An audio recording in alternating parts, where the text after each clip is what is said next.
Speaking of events and shows, what events and shows are you currently doing right now? Right now I'm working, you probably heard about Club Sin, the event. It's a BDSM community in Montreal.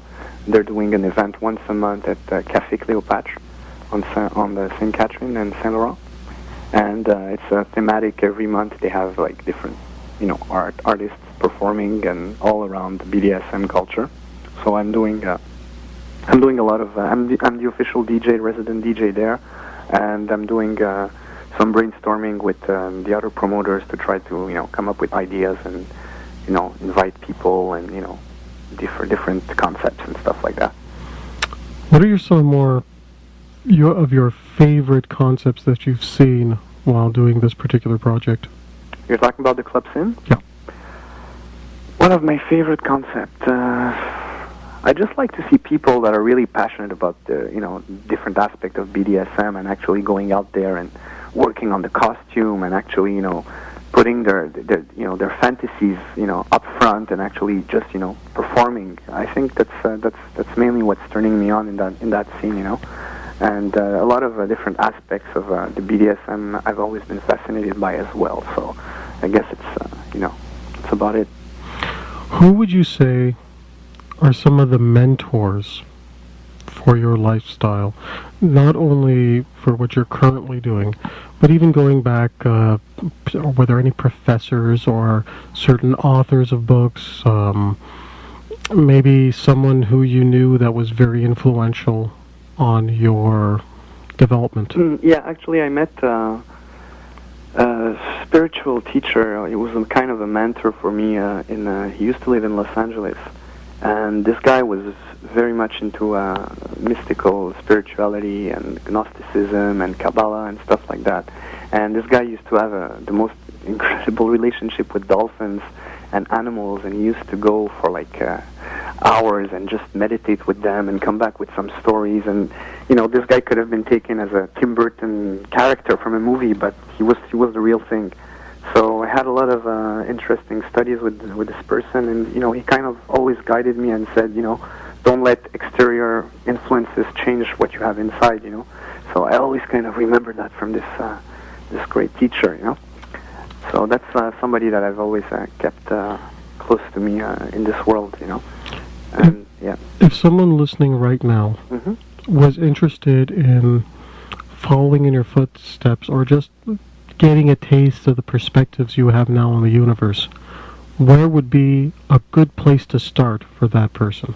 I guess it would be listening to your inner voice and not letting, I think that's what's really important is self-confidence, and that, we all have it to start with, but we get so, it gets so disturbed by the, the outside influences that sometimes it's easy to say after a couple of tries, okay, let's say, forget about it, I'm gonna quit, So I would say that the best thing is to follow your inner voice and just let your art out, and don't fall in the trap of equipment and technology, and just try to create something out of nothing. Just to come back to that concept. Like our universe was created out of nothing. So same thing.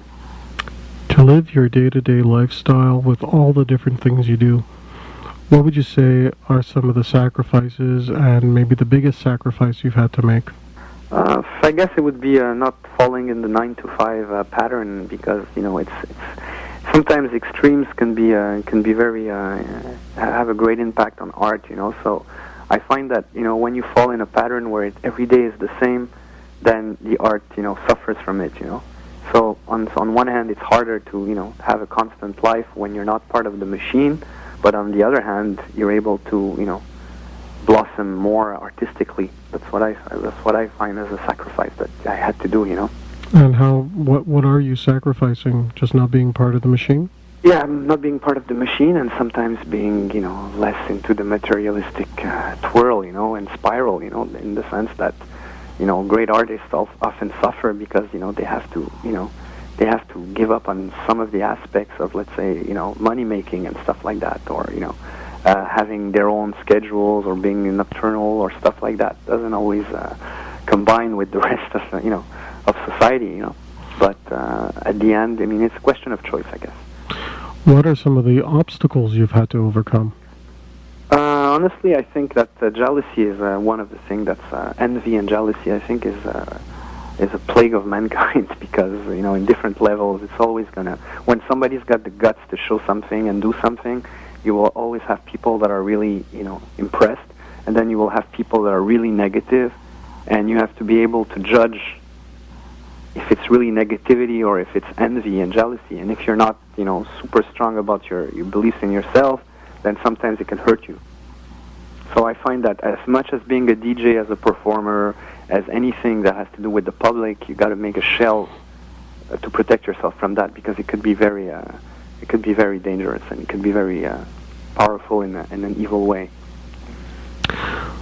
What was or is the absolute greatest pleasures that you have gotten or you're still getting from living this lifestyle of yours?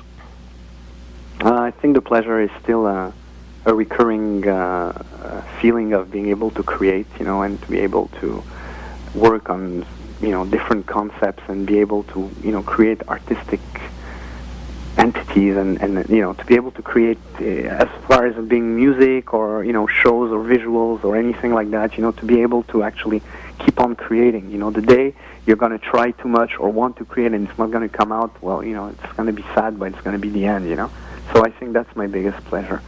And to have recognition as well, and to see other people that are really associating their own passion with mine, for instance, or let's say somebody that comes from, like it had happened recently from LA, who did a BDSM show, and she chose some of my music, and then she came to see me and said that she got turned on so much by the symbiosis of my music and her performance, and just a little comment like that sometimes could, uplift you. Would you say that in your lifestyle, it's easier to meet people for long-term connections, or do you find that challenging? I would say it's a bit of both. I find it challenging, and on some levels it is easier, but it's an ambiguous question, I must say. Well, the idea is, let's say you want to get involved with somebody for a long-term relationship. Okay. But you're not part of the 9-to-5 machine. Yeah. Your art takes up a lot of your time. Exactly, yeah. You don't lead a lifestyle like most people. No. How difficult is it for you to find a partner? Well, it's difficult, but on the other hand, what I found is that opposites attract themselves, so I think it's feasible too. You can meet somebody that's doing it and that's, looking for an external stimulus, and will say, oh, that person is great because he's in a different lifestyle, and together we can give each other a break, metaphorically speaking. So, yeah, it could be feasible. And on the other hand, when somebody's in the same vibe as you, sometimes it doesn't work either, because like you meet someone that's a musician as well, or that's into the same communities, and it's too much the same, then sometimes it doesn't work as well. There has to be opposites that attract each other, I think. Last question. Yes. If you could go back in time, visit a younger version of yourself, what advice would you give? What advice would I give? Don't let external don't let comments and negative vibes from the external sources get to you. I guess that would be the best advice I could give myself, because there had been some times in the past where I had negative input, and I just took it too personally, and it just kind of stopped me for a bit, or it just kind of slowed down my art. And I think that it's not a great thing to do and lose time. And keep humility is great as well. I think when you're young, sometimes you tend to forget humility, and I think humility is important. DJ Faith, it's been absolutely wonderful having you here on our show. Likewise, Frank. You're listening to Frank Talks, Pleasures and Lifestyles. Frank Talks is sponsored in part by Everything Out of Her Mouth is a Test, a man's guide to the emotional needs of women. Ladies, do you want the man in your life to understand you on your level? Do you want your man to be able to listen to and address all of your emotional needs? Show him how much you really want your relationship to be the best it can be. Everything Out of Her Mouth is a Test makes a perfect gift. The book written by a man, for men, is it endorsed by every woman that reads it. This book is a guide for men to understand exactly what a woman means when she speaks. Buy this book at franktalks.com now.